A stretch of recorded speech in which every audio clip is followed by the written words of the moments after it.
28 Oktober selalu diperingati sebagai Hari Sumpah Pemuda. Lantas apakah semangat Sumpah Pemuda masih terus dirayakan oleh generasi saat ini? Kita ikuti laporan dari rekan Sirena Graciela dan juru kamera Rio Cornelianto serta Veriska Immanuel.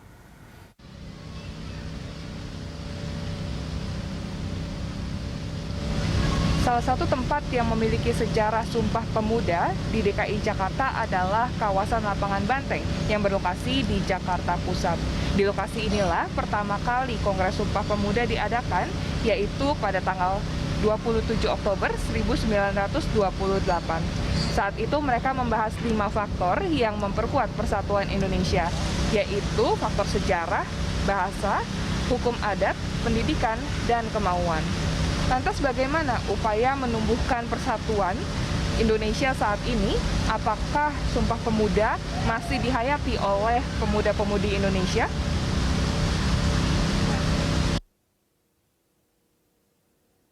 Tercetusnya Sumpah Pemuda 93 tahun lalu menjadi suara penyemangat dalam memperjuangkan kemerdekaan Republik Indonesia.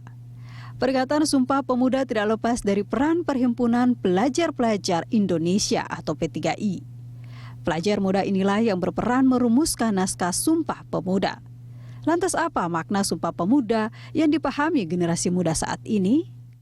Untuk meningkatkan rasionalisasi gitu, nasionalisme kita gitu sebagai generasi muda gitu, terutama zaman dulu kita tahu bahwa perjuangan mereka itu untuk merdeka itu butuh perjuangan, terutama kita ini sekarang di masa pandemi ya, untuk anak-anak generasi muda harus sama-sama gitu berjuang ya. Maknanya adalah tentang persatuan, jadi kita harus menjaga persatuan walaupun perbedaan ini banyak ya, berbagai suku bangsa, adat, budaya, nah kita harus tetap menjaga persatuan. Ya, di era yang sekarang ini sudah semakin maju, globalisasi juga sudah ada, jadi kita tetap mempertahankan persatuan dan adat budaya bangsa Indonesia. Mayoritas generasi muda memaknai semangat Sumpah Pemuda masih terus dirayakan hingga kini melalui upaya-upaya sederhana. Salah satunya adalah rasa bangga akan Indonesia dan keanekaragamannya. Menumbuhkan rasa persatuan kesatuan bagi pemuda-pemudi yang ada di Indonesia.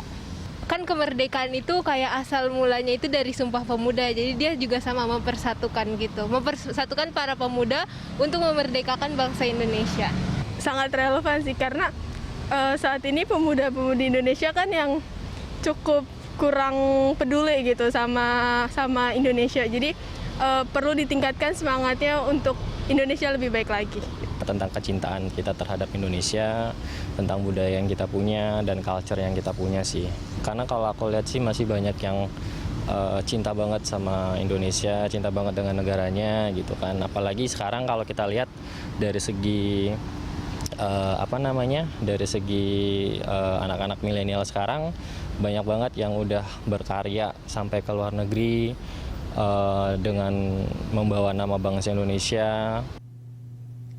Sosiolog Universitas Indonesia Imam Prasojo menjelaskan, sikap generasi muda saat ini terbentuk dari beragam faktor. Mulai dari faktor transformasi digital yang terus berkembang hingga faktor pengaruhnya adanya pandemi COVID-19. Adalah konteks sosial, perubahan sosial karena digital transformation atau transformasi digital ya, yang mengakibatkan perubahan tatanan masyarakat yang luar biasa. Nah, yang kedua kaitannya dengan adanya pandemi itu. Nah, yang ketiga kalau kita itu mau mengacu kepada konteks yang sekarang ada, keterbelahan atau fragmentasi sosial ya itu seringkali muncul ya di arena politik ya, politik identitas. Dalam hal ini, pemerintah tentunya harus merangkul semua generasi bangsa, terutama generasi muda.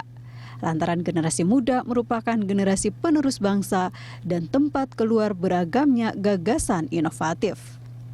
Sirena Graciela, Rio Cornelianto, Veriska Immanuel, Berita 1, Jakarta.